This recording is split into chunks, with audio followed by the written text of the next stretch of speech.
In a fluid mechanics, there is a lot of importance to the law of conservation of mass, law of conservation of energy, and the third equation is the impulse momentum equation.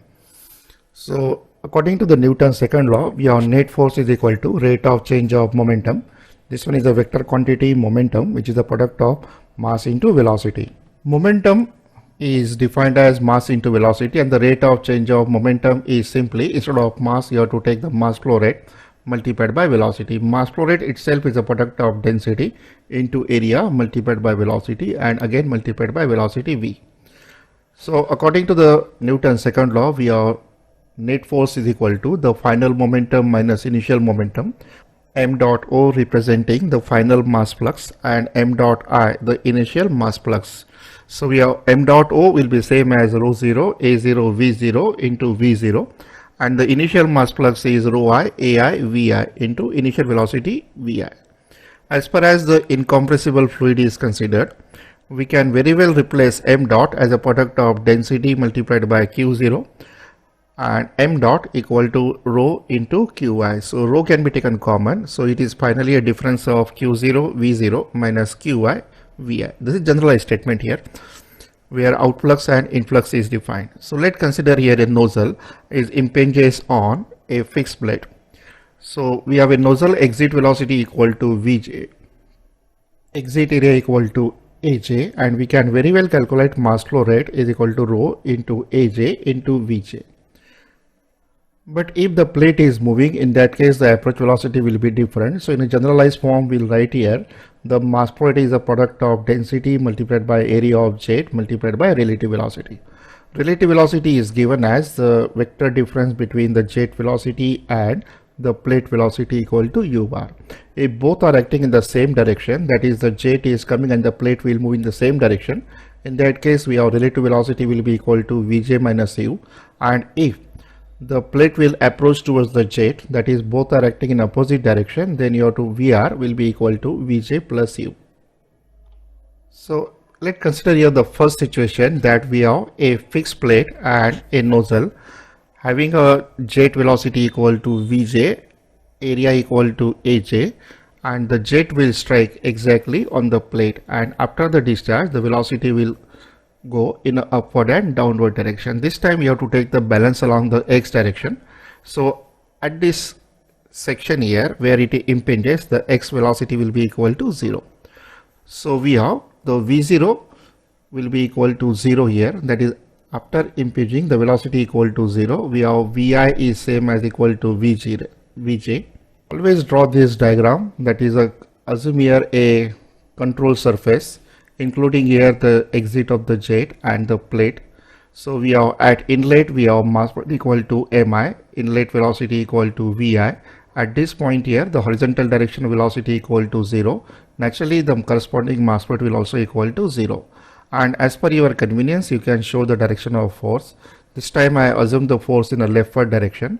So let's apply here the Newton's second law, that is net force is equal to the rate of change of momentum. As per this figure, we have F net is equal to, as leftward it is minus F value, final momentum equal to 0, initial momentum is mi vj is same as m dot into vj, because we have only one variable. Minus and minus will get cancelled. So we have F is equal to m dot into vj, and m dot you can calculate the product of rho into aj into vj. So whenever the jet is impinges on the plate, we require the external force to hold it. So assume direction is correct direction. Suppose we have the plate is moving in this case with a velocity equal to u in a rightward direction. In that case, we have to calculate the relative velocity, which will be equal to Vj minus u. So that is the first calculation difference. Then m dot is depend on the value of Vr is given as rho into Aj into Vr. So this time we have to take again the same control volume, and we have the balance of force will be equal to F is equal to rho into Aj into relative velocity this time. So finally we'll get rho into Aj into Vj minus u whole square, where this term is same as our relative velocity. Consider the second situation in which we have a small hole in the plate. So whatever the liquid is coming from the jet, small amount of liquid will do with a velocity equal to v2. So we are v1 is the inlet velocity, v2 is the outlet velocity. Again this time you have to take the balance along the x direction only. So we have a inlet mass flow is different, exit mass flow is different, and let's assume here we have a force acting on the control surface in the leftward direction. Initial mass flow is mi, initial velocity equal to v1, final mass flow is m dot o, and final velocity equal to v2. Apply the Newton's second law, which says that the rate of change of momentum will be equal to net force. So we have final momentum minus initial momentum. Since this time the force is acting in the leftward direction, we have to write down minus F. This time the m dot O exists as well as m dot I exists, and both are different value. So continue your problem and find out the value of F. And if this value of F is positive value, because m dot I is more as compared to m dot O, naturally this value is positive, assume direction is correct. In the third case, we have the plate is inclined at an angle equal to theta and the jet is horizontal. Since the jet is horizontal here, it will make the impact exactly at this point. So for this purpose, we'll consider here Vj is the jet velocity, and this jet velocity will show horizontal, and we'll resolve this Vj into two components. One is perpendicular and one is parallel.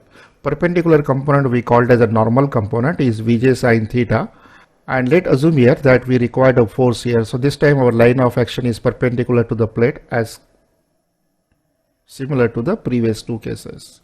So let's show this diagram here. This one is the control surface, this one is Vn, and we required a force equal to Mn. Since this time we have a solid plate, the final velocity at this point in this direction will be 0. Even the velocity will move in this direction, that is our y direction, and this one is our x direction. So we have a net force equal to m dot O Vo minus m dot I Vi.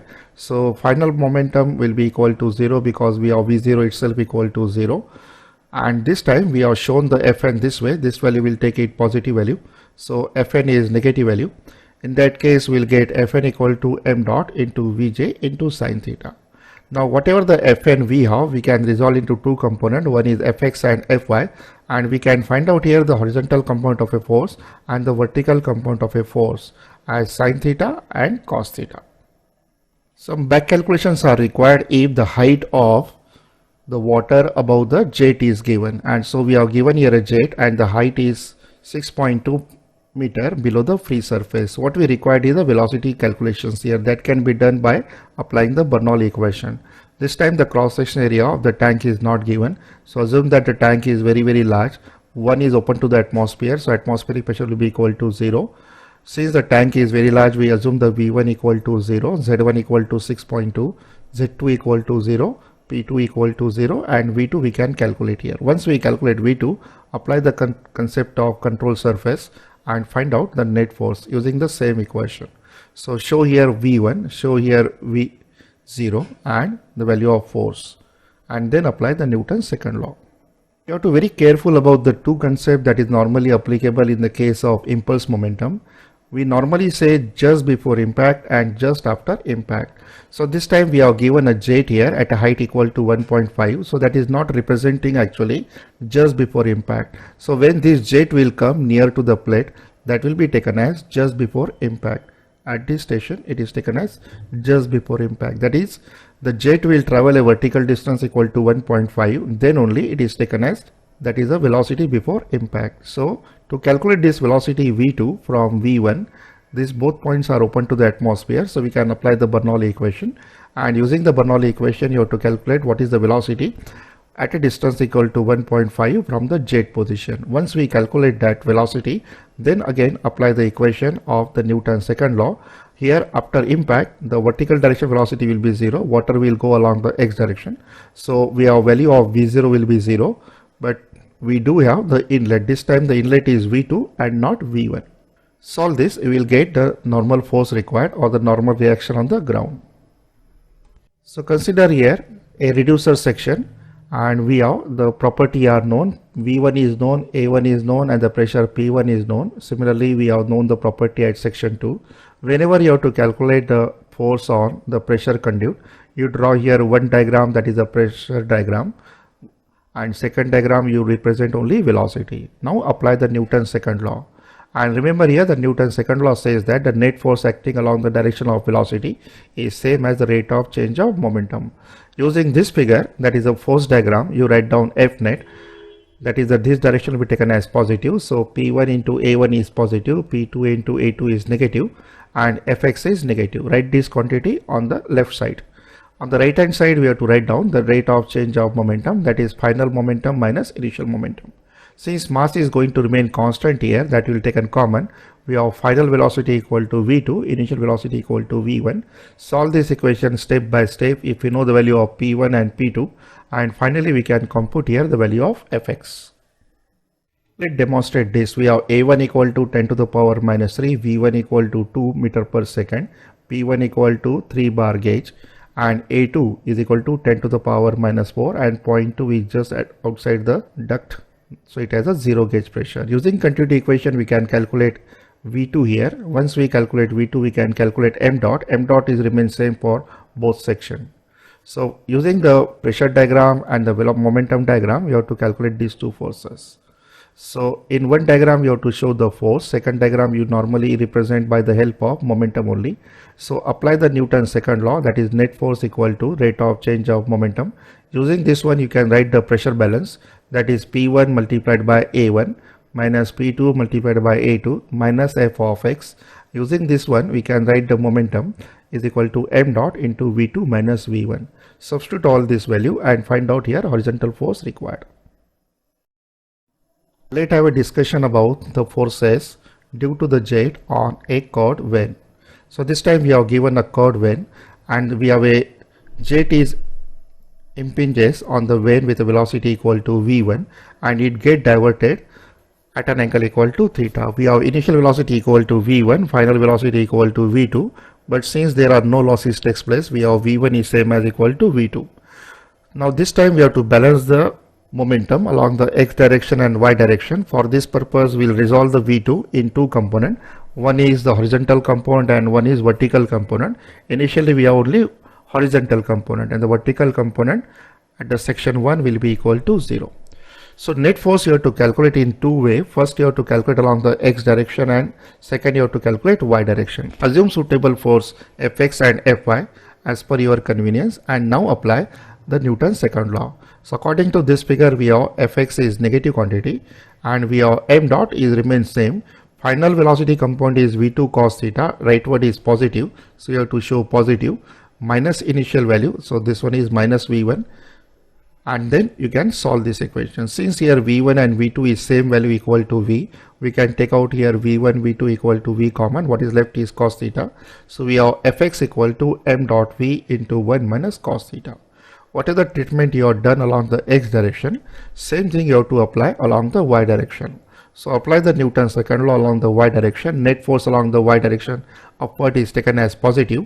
So this value of Fy is taken as positive because this assumed direction, and this value is a final velocity. Initial velocity will be equal to 0. So we have Fy will be equal to m dot into V into sine theta. This time we have axisymmetric vane. So this type of problem are commonly useful in the case of Pelton turbine. We have a jet impinges here. This jet is get divided into two parts. So whatever the mass part is coming from this side equally divided on both sides. Let here the jet is get deflected by an angle equal to beta. Since again it's a problem of two-dimensional here, we will resolve the V2 component into two parts. One is V2 cos beta and V2 sin beta. So we'll divide this mass for upper triangle as m by 2 and for the lower case also m by 2. And let assume here Fx and Fy are acting along this direction. Again take the balance along the x direction and along the y direction.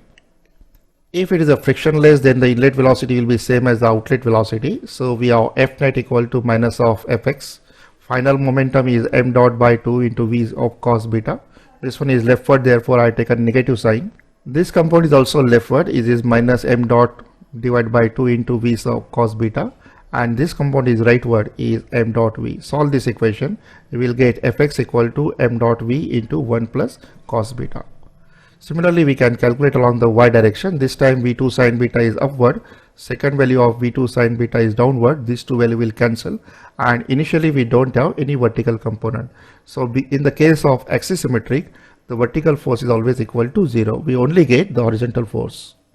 Now consider here another case of a vane where the jet is impinges with a velocity equal to v1 at an angle equal to alpha 1. So this inlet velocity has two components along the x direction as well as y direction. Let's say we have v1x equal to v1 cos alpha and v1y equal to v1 sin alpha. As the jet will move over the blade, assume that it's a frictionless, so we have v2 equal to v1 and this v2 makes an angle equal to alpha 2. In that case again the exit velocity we can have two components, one is cos and one is sin. Then show here two suitable forces fx and fy. Apply the Newton's second law along the x direction and apply the Newton's second law along the y direction. Chord vane is a semicircular. In that case we have entry is v1, exit is v2. So this time it has a horizontal component only and this has also horizontal component. Y component will be 0. This value is taken as positive, this value was taken as negative. So we have fx equal to m dot v minus v, that is 2 times of m dot v, and we have fy, since vertical component is 0, so we have that is equal to 0 value. The last case we have the chord is fixed. This time the chord is moving, that is the plate is moving or vane is moving with a velocity equal to u, and we have a same inlet velocity v1 which is inclined at angle equal to alpha 1 and the exit equal to v2 at an angle equal to alpha 2. Let us assume so. So this time since both velocity v1 and u are given to you, so you have to apply the concept of relative velocity. Whatever we have given the v1, you have to resolve this into two components. One is vw1 and vf1. vw1 is called as wall velocity at inlet, vf1 is called as flow velocity at inlet. So initially the jet will start from this point, so it has a velocity equal to v1. At the same time the blade will move with a velocity equal to u, so you have to show here one vector equal to u, and this vector sum will give you the relative velocity at inlet, that is vr1, which makes an angle equal to beta 1. So the jet is entering on the vane at a speed equal to vr1 and leave with a speed equal to vr2. Again, if it is a smooth surface, then vr1 will be equal to vr2.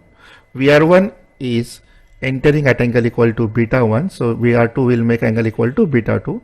To find out here the value of v2, whatever the condition we have taken here, so we will draw here one velocity vector equal to u. Using this vr2 and u, we can show here v2. Now you can resolve this v2 into two components. One is vf2 and one is vw2. So this time we have the horizontal force is due to these two components of v, that is vw2 and vw1. So fx is a force exerted in x direction is m dot vw1 minus vw2 on the blade. Along the y direction is vf1 and vf2. So we have fy equal to force exerted in y direction is m dot vf1 minus vf2. The power developed by blade is given as simply fx multiplied by u. Now finally we'll discuss here one simple case of a sprinkler. In a case of a sprinkler we have one vertical pipe and it has two arms. This time the arm is simply perpendicular to this and the nozzles are not fitted. So what if we apply the continuity equation, then the discharge at inlet equal to q, and these two pipes are of equal size, the discharges get divided into half of it, that is q by 2 and q by 2. So we have inlet velocity equal to v1, exit velocity equal to v2, and this exit velocity equal to v2. Since these two velocity are acting in the opposite direction, so net force exerted on this one will be equal to 0, because this force and this force will cancel and no rotation is possible in a sprinkler arm. To have a rotation of a sprinkler arm, we must have a difference of two forces here. For this one we'll attach a nozzle here at an angle equal to alpha 1. So exit angle will make an angle equal to alpha. Similarly here this also makes an angle equal to alpha. Otherwise the rest condition remains same. So what you have to need to calculate here, what is the relative velocity here, because the arm is also moving and the jet is also moving. Arm is moving at a speed equal to omega, maybe clockwise or anti-clockwise, depend upon the direction. So relative tangential velocity with which the jet will leave the sprinkle nozzle will be equal to v2 into cos alpha. So this component you have to take is v2 cos alpha, and the linear speed at this point is a distance equal to r, that is the arm of a sprinkler will be omega into r. So that is the relative tangential velocity. Once we know the tangential velocity, then we can multiply it here with the mass flow rate. So mass flow rate multiplied by tangential velocity multiplied by R will give you the torque required. And if we have a frictionless hinge here, then the restricting torque will be equal to 0. So if torque equal to 0, the condition becomes here that we have V2 cos of alpha minus omega into R equal to 0. So rotational speed in that case we can calculate as omega equal to V2 cos alpha divided by R. Even this position can be changed, so we have different torque on both sides. So independently you have to calculate that torque, but as far as the discharge distribution is there, that will remain same. In the case of a laminar flow, that is a viscous flow through a pipe, that is the Reynolds number is less than equal to 2300. So there are a number of equations available here. I will give few equations so that we can remember this. So very first equation that you can remember is the local velocity u. At any radial distance r, the local velocity for laminar flow through a pipe is given by u equal to 1 by 4 mu dp by dx r square into 1 minus r square by. Now since here we know that the distribution in the case of pipe, the maximum velocity will occur at center. So maximum velocity since occur at center, so at center we have value of r equal to 0. So in that case, if substitute r equal to 0, you will get the expression for u max. So we can very well calculate here u max. So we have u max equals to, put here just this value equal to 0, we have 1 by 4 mu into dp by dx, which is normally a negative quantity, multiplied by r square. In the case of laminar flow, we have u max upon u average is always equal to 2. So using this we can calculate here u average. So velocity problem is solved. Then one equation you have to remember is HF equation, which is equal to 32 times mu into u bar into L divided by rho g d square. This is a head loss due to friction, which is same as delta P divided by rho g. So whenever you have to calculate the pressure, equate those two equations and calculate the loss in pressure. Suppose they ask you what is the shear stress. In that case you can apply the Newton's law of viscosity. Since this equation is available here in the form of u and this quantity is nothing but u max, so you simply differentiate u, that is this equation, with respect to r solid, and in that case you can calculate here the shear stress on the wall. So number of equation can be formed here. The difference between the flow through the pipe and through the parallel, so very small difference is there, but there are number of condition is formed here, whether the top plate will move or bottom plate will move or both plates are fixed. So one of the simple situation is that we have both plate is fixed. If both plate is fixed, in that case we will get an equation here that the velocity at any distance is given by 1 by twice mu dp by dx y square minus yt. Average velocity will be equal to 1 by 12 mu minus dp by dx into t square. This time the ratio of u max by u average equal to 1.5, and this time we have the head loss due to friction is equal to 12 times mu into u bar into L divided by rho g t square. Then we can also calculate here the kinetic energy correction factor and the momentum correction factor. So kinetic energy correction factor is given as kinetic energy based on actual velocity divided by kinetic energy based on average velocity. Similar to this, we can define the momentum correction factor, which is the momentum per second based on actual velocity to momentum per second based on average velocity. So if we use this distribution of a laminar flow, in that case we can very well calculate the value of alpha. In the case of laminar flow, the value of alpha, which is the kinetic energy correction factor, is equal to 2, and the momentum correction factor is equal to 4 by 3. Just remember this value in the case of kinetic energy correction factor and the momentum correction factor. One concept you have to apply in the case of turbulent flow, where the Reynolds number will exceed than 2300, to find the equivalent length when the condition is series and when parallel. So this time we can use the two equation of head loss. So one equation is given as, it is given as F into L into V square divided by twice G, twice GD. Second equation is 1 by 12 F into L Q square divided by d to the power 5. Any two equation you can use. If you have a discharge, use this equation. If you have velocity, you can use this equation. Whenever we have a pipe in series, the head loss is to be added. So we have HF equal to HF1 plus HF2 plus HF3. Since the pipe in series, the discharge remains same, so we'll use this equation. So if we substitute for all this value here, what we get is L by D to the power 5 equal to L1 D1 to the power 5, L2 D2 to the power 5, L3 D2 to the power 5. So in generalized form, equivalent length L divided by diameter to the power 5 is simply summation of Li di to the power 5. But when we have a pipes in parallel, in that case the head loss is remains same, but the discharge is get divided. So in what ratio they will divide it, that we are interested to know. So for this purpose we have HF1 and HF2 are same. So we have FLQ1 square D1 to the power 5 equal to FL2 Q2 by 12 D to the power 5. Using that one we can calculate the ratio. So once we calculate the value of Q, then we can put here that the discharge here is a sum of Q1 plus Q2. In parallel flow, the head loss is remain same and the discharge is to be added. Substitute this, what we get the final equation is almost similar time, but this time it's a reciprocal and is under root sign. Is under root of D to the power 5 by L equal to summation of under root of Di to the power 5 divided by Li. One more equation that you remember for transmission of a pipe, we have given here one reservoir, we have a penstock here, and here we have a Pelton wheel. So we have a total height equal to H. In that case, the total head minus the head loss due to friction is the available head. So available head will be written as simply the kinetic head, which is same as H minus HF. HF we can write as FLQ square divided. Now our objective is to maximize the power transmission. So we have power equivalent as rho GQ multiplied by H. H we can replace using this equation. So from this equation it is concluded that the power is a function of Q only. So differentiate power with respect to Q, and hence we get the condition is that for maximum transmission we have the total head must be equal to 3 times of HF. If the total head will be equal to HF, then available head will be equal to H minus H by 3, that will be equal to 2 by 3H. So maximum transmission efficiency by substitution you will find is 66.67%.